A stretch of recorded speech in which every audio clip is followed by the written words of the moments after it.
সালামু আলাইকুম প্রিয় দর্শক। সাধারণ কিছু ঘরোয়া মশলা দিয়েই আমি হাঁসের মাংস তৈরি করে দেখিয়ে দেব। হাঁসটা আমি পরিষ্কার করে নিয়েছি এবং পুড়ে এবং বেছে নিয়েছি। আমি এখন এটা পিস করব। এই যে দেখেন আমি এইভাবে পুড়ে নিয়েছি। আমি এটা পিস করে নিয়ে নিয়েছি এবং ধুয়েও নিয়েছি।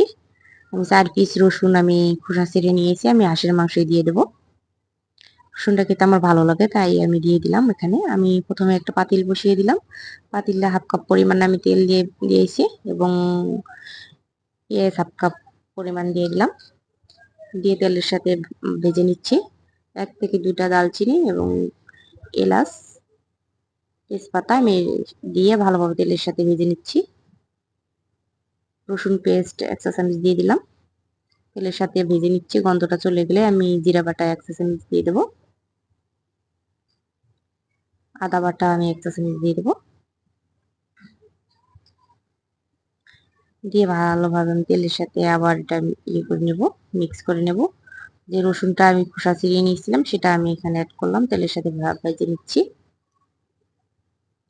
ভালোভাবে ভেজে নেওয়া হয়ে গেছে। আমি এখানে অ্যাড করব পানি, স্বাদ মতো লবণ 1 চা চামচ এবং 1 চা চামচ হলুদের গুঁড়ো, মরিচের গুঁড়ো 1 চা চামচ, হলুদের গুঁড়ো 1 চা চামচ।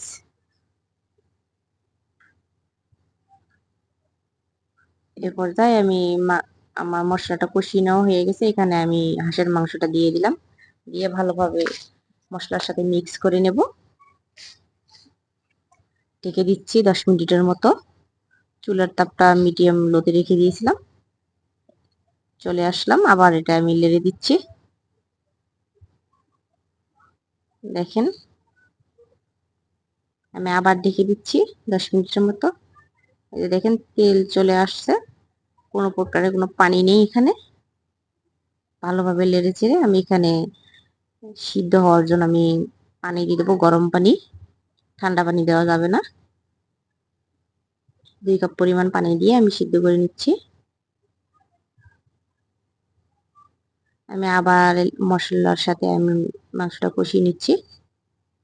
এই যে দেখেন তেল তেল চলে আসছে, কোনো প্রকার পানি এখানে নেই। এবার আমি 3 কাপ পরিমাণ আমি পানি এখানে অ্যাড করবো হাঁসের মাংস একবারে সিদ্ধ করার জন্য। এই যে চলে আসলাম 20 মিনিট পর। এরপরে আমার গরম মশলার গুঁড়ো আমি এটা দিয়ে দিলাম পরিমাণ মতো। দিয়ে আমি এটা আবার ঢেকে দেব।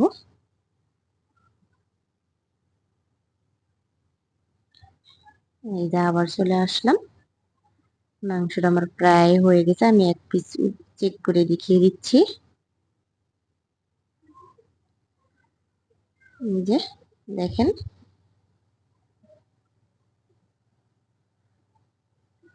এই সিদ্ধ হয়ে গেছে। এই যে দেখেন একদম সিদ্ধ হয়ে গেছে, একবারে তেল তেল হয়ে গেছে, কোনো প্রকারের কোনো পানি নেই।